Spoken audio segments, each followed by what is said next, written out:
प्रहलाद, तुमसे कोई भजन करने की तो कहता नहीं, फिर तुम भजन क्यों करते? राजनीति क्यों नहीं पढ़ते?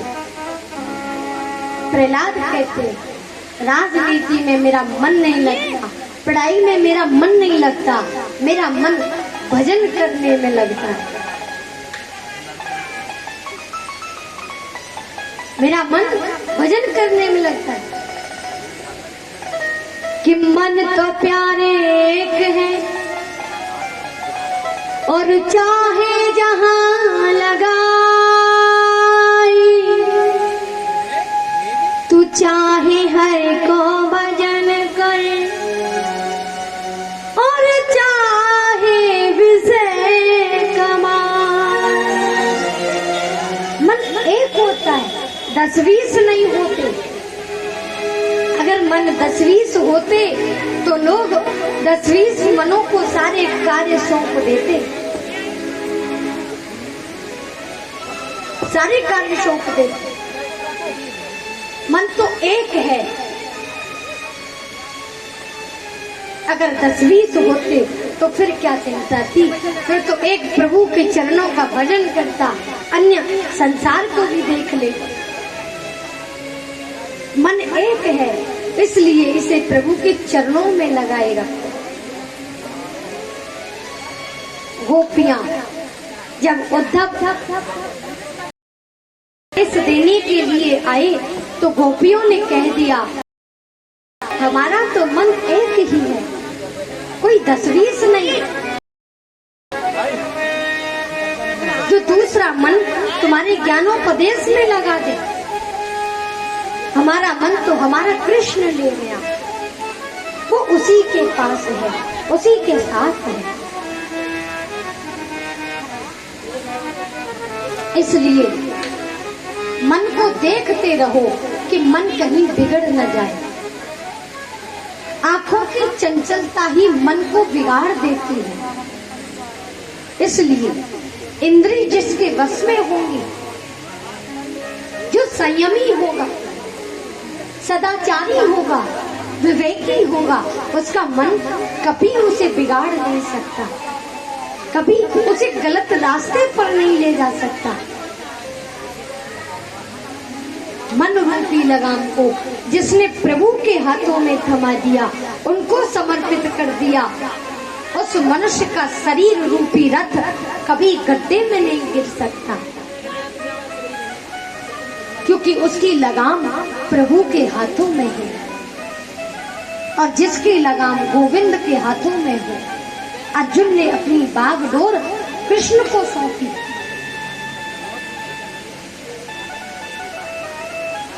कहते हैं जब महाभारत का युद्ध होने के लिए जा रहा था तो कन्हैया ने कहा, एक तरफ सेना है और एक तरफ अकेला मैं हूँ, बताओ दुर्योधन तुम्हें क्या चाहिए? तो दुर्योधन ने कहा, तुम अकेले से मैं क्या करूंगा? उसमें भी तुमने प्रतिज्ञा की है कि मैं शस्त्र नहीं उठाऊंगा, हैं? फिर मुझे क्या करूंगा? लेकिन अर्जुन से जब पूछा तुम्हें क्या चाहिए, ने कहा प्रभु मुझे तो बस आप चाहिए, क्योंकि एक तरफ सेना और एक तरफ आप अकेले ही सब कुछ कर सकते हैं। अर्जुन की तरह अपनी बागडोर को प्रभु के हाथों में जिसने थमा दिया, उसका शरीर रूपी रथ कभी गड्ढे में नहीं गिरा। जैसे अर्जुन को पार लगाया, वैसे ही कन्हैया हर किसी को पार लगाते। इसलिए भगवान पर भरोसा रखो, और भरोसा जिसे हो, भरोसा जिसका टूटे नहीं, वो मनुष्य महान होता है,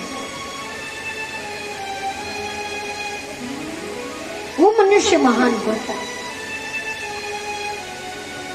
श्री सुदामा जी महाराज कहते हैं भगवान के परम मित्र थे। कृष्ण क्षचखा कंशिद ब्राह्मणो ब्रह्मविक्तम् विरक्त इंद्रियार्थेषु प्रशांता आत्मा जितेन्द्रिय,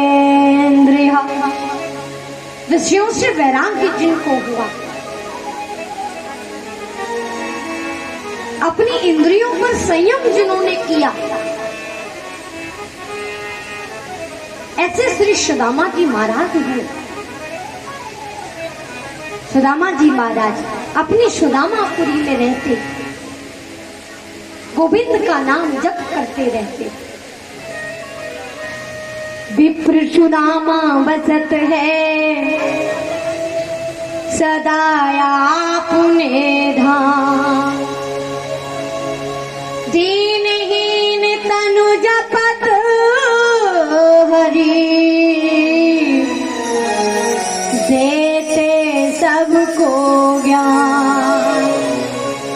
श्री सुदामा जी महाराज बड़ा ही दीन दुर्बल उनका शरीर है, फिर भी आठों पहर श्री कृष्ण श्री कृष्ण श्री कृष्ण कहते रहते हैं, जप करते रहते। भागवत की कथा करते हुए श्री सुखदेव जी 2 बार समाधिस्थ हुए थे, समाधि लगी थी। एक श्री सुदामा जी महाराज की कथा का वर्णन करते हुए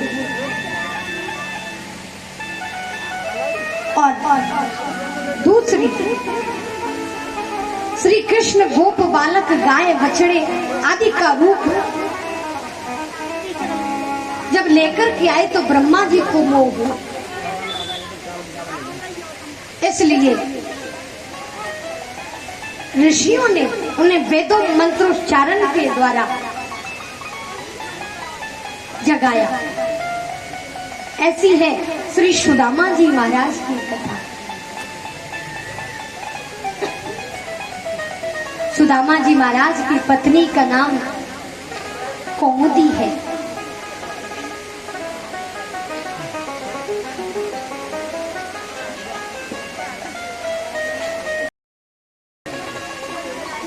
सुदामा जी महाराज की पत्नी का नाम कौमुदी है। कहते हैं उनकी पत्नी कौमुदी अत्यंत सुशील होने के कारण उनको एक सुशीला के नाम से जाना जाता है। पतिव्रता किसे कहते हैं? जो पति धन कमाकर के लाए, पत्नी फिर अनायास ही उस पति से प्रेम करती। जो पति धन कमा कर के लाए, परिवार की हर इच्छा को, सबकी इच्छा को पूरा करे, फिर पत्नी उससे प्रेम करे, ये साधारण पत्नी होती है। लेकिन जो पति बिल्कुल भी काम न करे, जिसके घर में खाने के लिए एक दाना न हो, फिर भी श्री सुदामा जी महाराज श्री कृष्ण के नाम जप में ही लगे रहते हो। ऐसे श्री सुशीला जी हुई जिनके तन से लपेटने के लिए मात्र एक धोती है, बदलने के लिए दूसरा कपड़ा नहीं। उनके जो घर है, उनकी जो झोपड़ी है, वो भी ऐसी थी। जब बारिश होती तो कोई जगह ऐसी न बचती जो पानी से भीगे नहीं।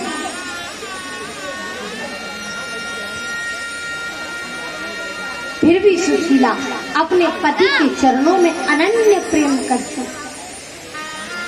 अपने पति की वाणी के द्वारा कृष्ण कथा का पान करती रहती है। कभी सुशीला ने अपने पति से ये नहीं कहा कि तुमने विवाह करके मेरी जिंदगी बेकार कर दी।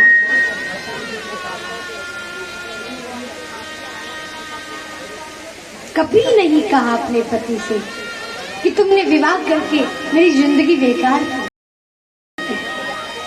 आज की हर पत्नी अपने पति से ये तो कह ही देती है कि जब तुम्हें काम नहीं करना था जब तुम्हें ऐसे ही बैठ के रहना था, बैठ के खाना था, तो मेरे साथ विवाह क्यों किया, क्यों मेरी जिंदगी बिगाड़ी। लेकिन सुशीला ने कभी अपने पति से ये शब्द नहीं कहे कि तूने मेरे साथ विवाह करके मेरा जीवन बेकार कर दिया। ऐसी महापतिव्रता सुशीला है।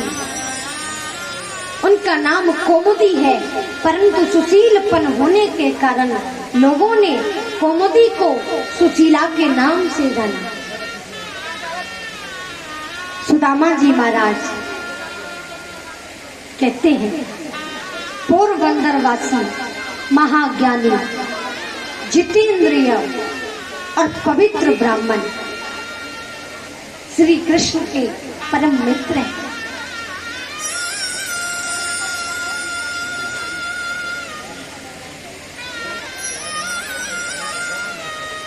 आज सुदामा जी महाराज श्री कृष्ण का जप कर रहे हैं। ब्राह्मण का जीवन कभी मांगने के लिए नहीं बना। ब्राह्मण कभी किसी के द्वार पर मांगने नहीं जाते। सुदामा का जो जीवन था वो 5 घरों से मांग कर लाते, ऐसा धर्म था। केवल 5 घरों से, उन 5 घरों में अगर मिल जाता तो ले आते, और उन 5 घरों से अगर नहीं मिलता तो भूखे ही रह जाते। लेकिन छठवें द्वार पर वो कभी नहीं जाते। ब्राह्मण के 6 लक्षण बताए गए हैं, 6 धर्म बताए गए हैं। यज्ञ करना और यज्ञ कराना, दान देना और दान लेना, यज्ञ करना, विद्या पढ़ना और विद्या पढ़ाना, ये 6 लक्षण ब्राह्मण के बताए गए। एक क्रम मुक्ति भी आती है। कहते हैं क्रम मुक्ति भी अगर जीवन जिया जाए तो इसमें भी कल्याण हो जाता है। सीढ़ी दर सीढ़ी अगर चढ़ते जाओ तो गिरते नहीं है, और एक ही दम ऊंची सीढ़ी पर पैर हम रख नहीं सकते, और रखेंगे तो गिरना निश्चित है। इसीलिए क्रम मुक्ति का वर्णन आता है। जैसे 4 वर्ण होते, ब्राह्मण, क्षत्रिय, वैश्य और शूद्र। तो शूद्रों का धर्म होता है अपने तीनों वर्णों की आज्ञा, उनकी आज्ञा का पालन करना, उनकी सेवा करना और अपने गृहस्थ धर्म को निभाना, अपने परिवार का पालन पोषण करना, ये शूद्र का धर्म है। शूद्र अगर इस धर्म का यथानुचित पालन करे, यथा संकल्प अपने धर्म को निभाए, तो अगला जन्म उन्हें वैश्य वर्ण में मिलता है। और वैश्य का धर्म है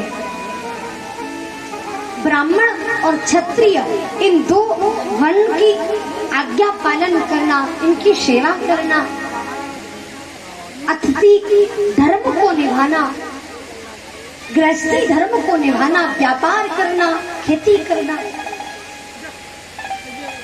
ये वैश्य का धर्म है। और वैश्य इस धर्म को यथा विधि करता है, यथा विधि निभाता है, तो अगला जन्म उन्हें क्षत्रिय वर्ण में मिलता है। और क्षत्रिय के क्या लक्षण होते हैं?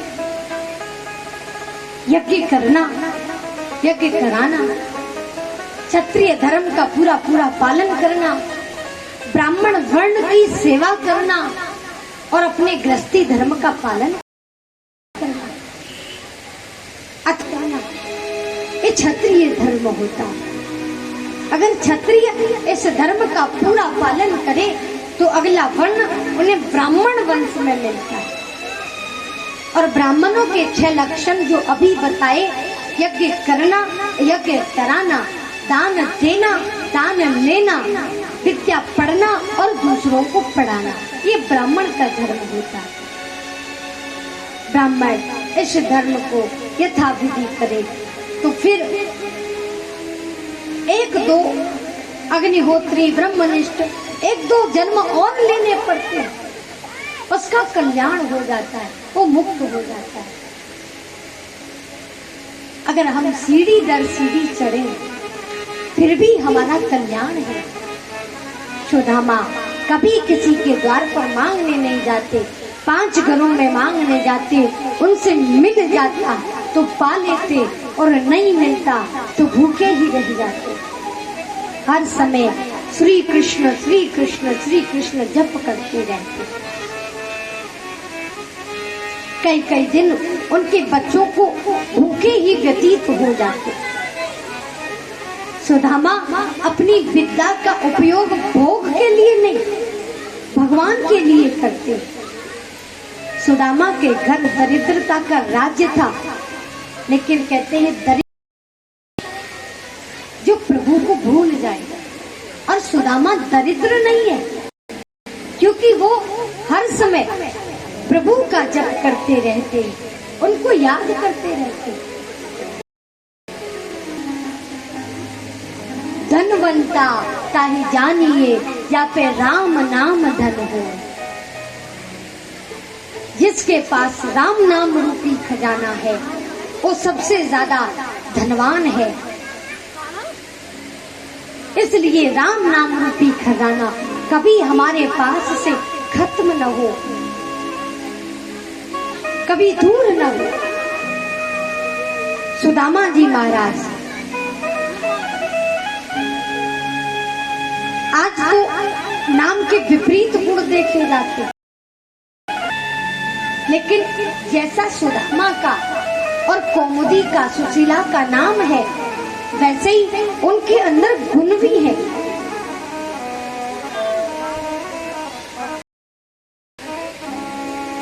पति पत्नी कहते हैं दोनों एक दूसरे को सुविधा दे, तब जाकर के आपस में प्रेम हो, तो ये प्रेम कोई प्रेम नहीं होता।